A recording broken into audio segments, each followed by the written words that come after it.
Graça e paz aos amados irmãos, motivo de alegria estarmos aqui nesse momento especial para podermos gravar esse vídeo, é um motivo de alegria. E, amados irmãos, nós estamos observando a composição desses últimos momentos da igreja aqui na Terra.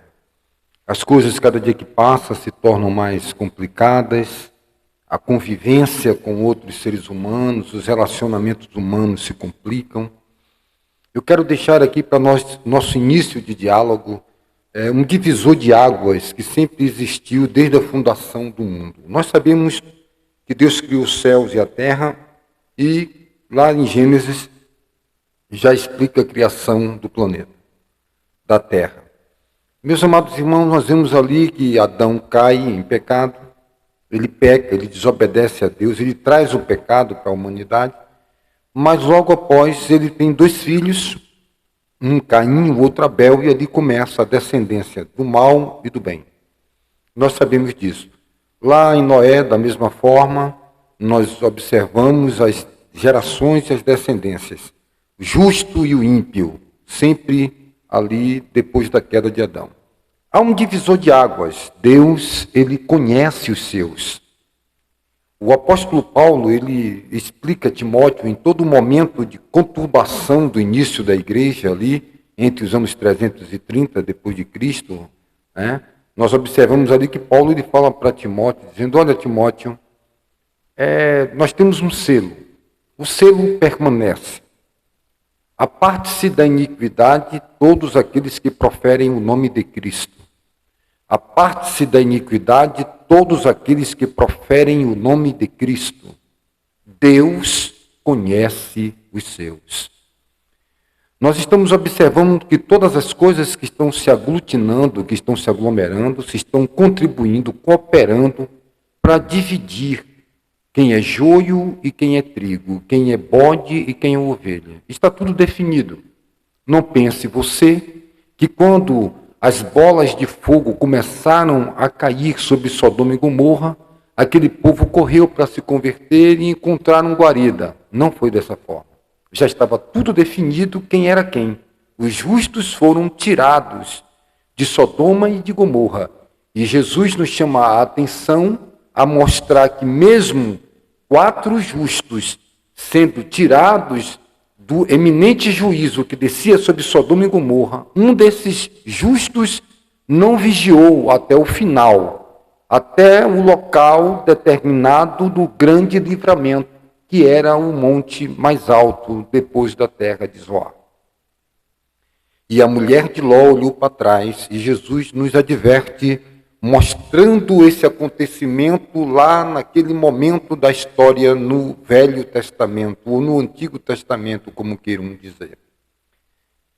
E ali Jesus disse: lembrai-vos da mulher de Ló, porque ela, sendo justa, olhou para trás. Aqueles homens que ficaram em Sodoma e Gomorra, eles não quiseram se arrepender, não tinham mais tempo. Foi fechado a porta da arca ali quando Moisés, nós observamos que Moisés, ele entrou na arca e o anjo fechou a porta da arca. O tempo da graça vai se findar, amados irmãos. Você não tem que ficar pensando que você vai agir como o ladrão da cruz, que no último momento, no último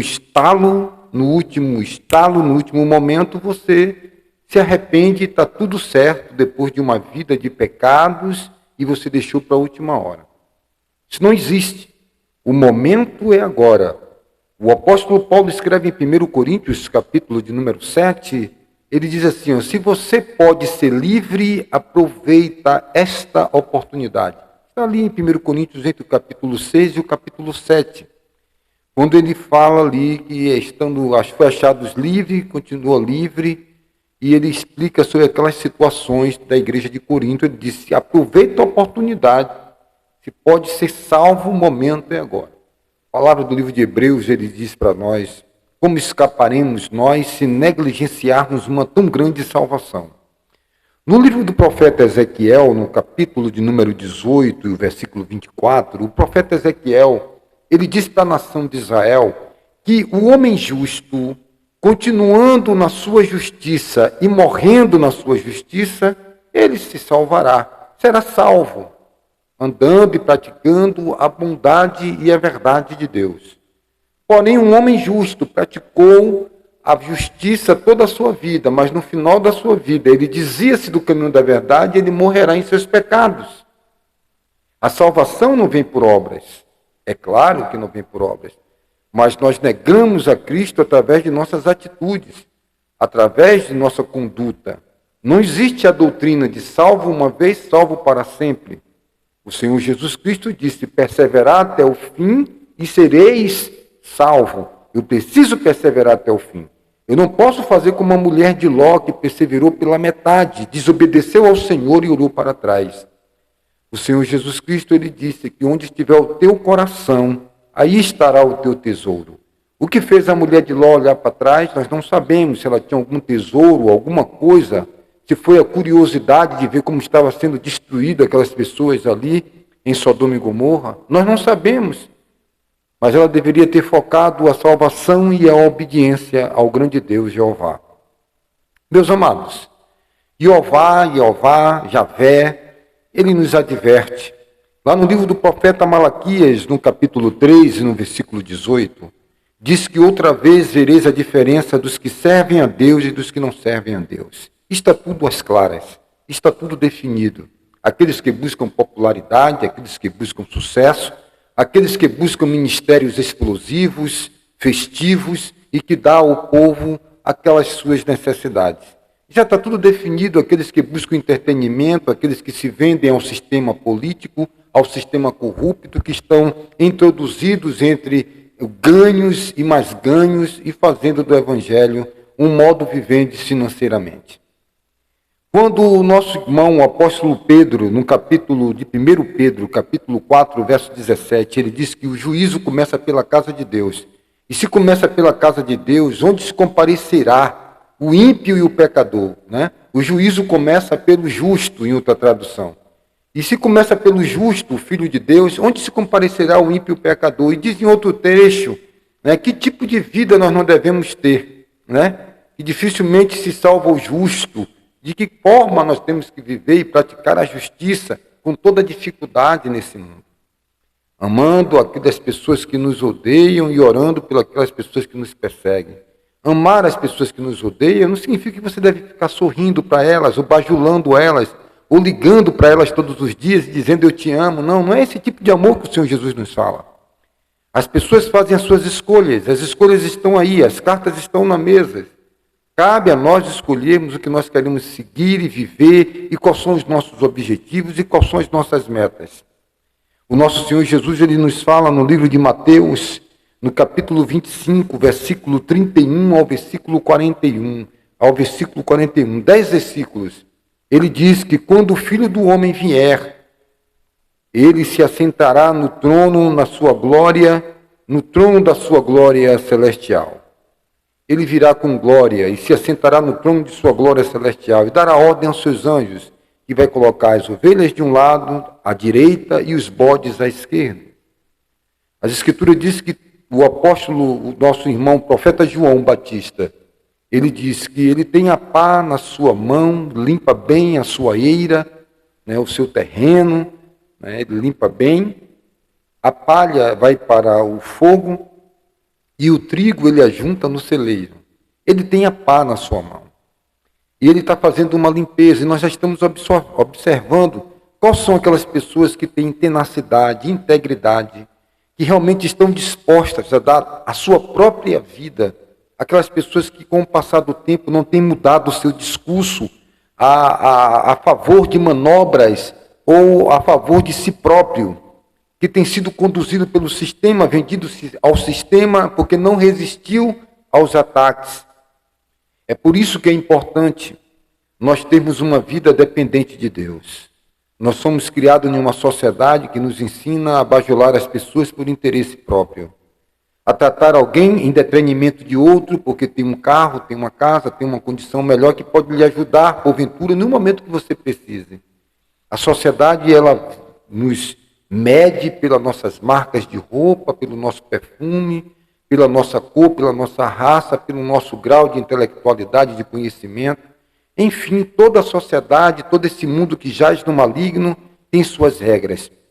Houve um momento na igreja primitiva, no início da igreja do Senhor Jesus Cristo, que os irmãos estavam cedendo a esse avanço que tentava já, desde aqueles séculos primeiros, século 100, século 200, da nossa era cristã, já envenenar, já inclinar a congregação ao modo vivendes desse mundo odierno.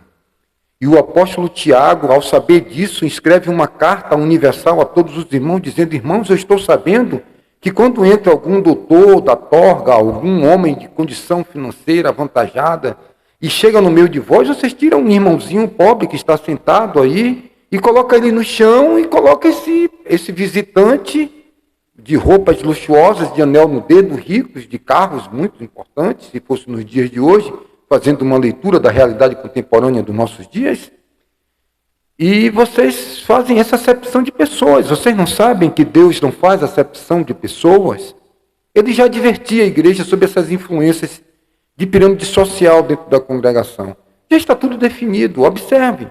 Quem é santo, santifica-se mais. Livro de Apocalipse. Quem é justo, faz mais justiça, mas o ímpio comete mais torpezas, mais podridões, e mais pecados, e mais prostituição, e mais adultério. E nós estamos sendo conflituados, estamos sendo combatidos, as ondas estão batendo fortes, mas nós vamos nos fortalecendo na robusteza do Senhor. O apóstolo Paulo disse que não é bom que a gente se envolva com alimentos que não trouxe nenhuma edificação, mas é bom que o coração se fortaleça na graça, na doutrina e na palavra do Senhor. Que nós possamos, irmãos, estar divertidos. Que o justo, morrendo na sua justiça, ele tem a sua salvação. Porque Deus não leva em consideração o tempo das obras antigas. O que importa é o momento agora. Vamos continuar perseverando em oração, perseverando na palavra do Senhor. O apóstolo Paulo escreve ao nosso irmão Tito, no capítulo 2, tu, porém, fala o que convém à sã doutrina. Um pouco mais adiante, ele diz que Deus escolheu para si um povo todo seu, zeloso e de boas obras. Meus amados e queridos irmãos, o tempo agora é de nós podermos termos uma vida libada no Senhor, fortalecida no Senhor. Se afaste de pessoas que buscam por interesse próprio estar ao seu lado, que não agrega valores espirituais para a sua vida. O apóstolo Paulo, ele diz, amados irmãos, que as más conversações corrompem os bons costumes. Que é bom nós nos juntarmos com aqueles que de coração puro invocam o nome do Senhor. O momento agora não é de julgar, o momento agora não é de condenar, o momento agora não. O momento agora é de se afastar do mal. Não seja sábio aos teus próprios olhos, teme ao Senhor e aparta-te do mal. Este é o princípio da sabedoria, o temor ao Senhor. Eu quero encerrar essa palavra deixando aquilo que o apóstolo Paulo nos adverte em suas epístolas, Fugir da aparência do mal. O momento agora é de nós estarmos reclusos em oração, lendo as Escrituras e esperando o grande livramento do grande Deus e poderoso Pai. Ele trará salvação debaixo de suas asas. Ele tem livramento para o seu povo. A sua palavra diz no Salmo 69, que a Deus pertence os livramentos da morte. Lá no livro de Provérbios, Salomão diz que torre forte é o nome do Senhor, para ela corre o justo e está seguro. Meu querido, o momento agora é de amar os irmãos, orar pelos irmãos e estar concentrado, reunidos enquanto ainda podemos. Onde estiver 2 ou 3 pessoas reunidas no meu nome, ali eu estarei presente. Meu amado irmão, estamos no final dos tempos. Coloque esta palavra no seu coração, fortaleça a sua fé e tenha esperança no Senhor. 3 coisas permanecem: a fé, a esperança e o amor. Que Deus em Cristo nos abençoe.